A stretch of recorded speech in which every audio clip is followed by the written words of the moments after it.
Richard Foster proposed that the moon is plasma as early as mid-60s.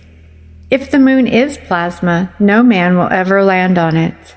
If the mass of the moon is far less than currently assumed, that means there is no explanation for the tides. If proved that the moon is plasma, all gravitational theories are out, and a new concept of the cosmos and of its laws has to be evolved. Any new controversial reality doesn't serve the mainstream establishment well.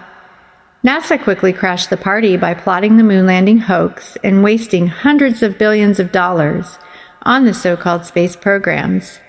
They hired Stanley Kubrick, a famous film director, to work on the moon landing show. Use of harnesses is too evident. Clowning cannot hide the metallic wires. Film footage was slowed down by 50% to imitate lesser force of gravity. It's an imaginary force. On this immovable terra firma, anything heavier than the air falls.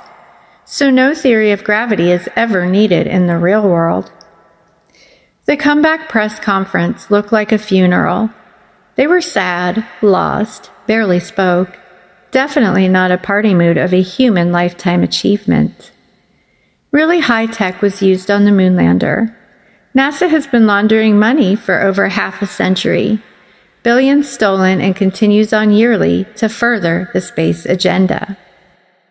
Anyone who questions the narrative and doesn't support the official version is labeled a conspiracist, which equals a criminal by definition.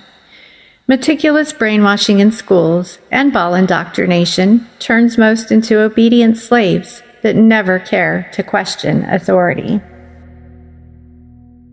So the story goes on, and most choose to stay in a dream state, in a world where water supposedly magically curves over a ball. The only space taken up is by empty promises, lies, and CGI.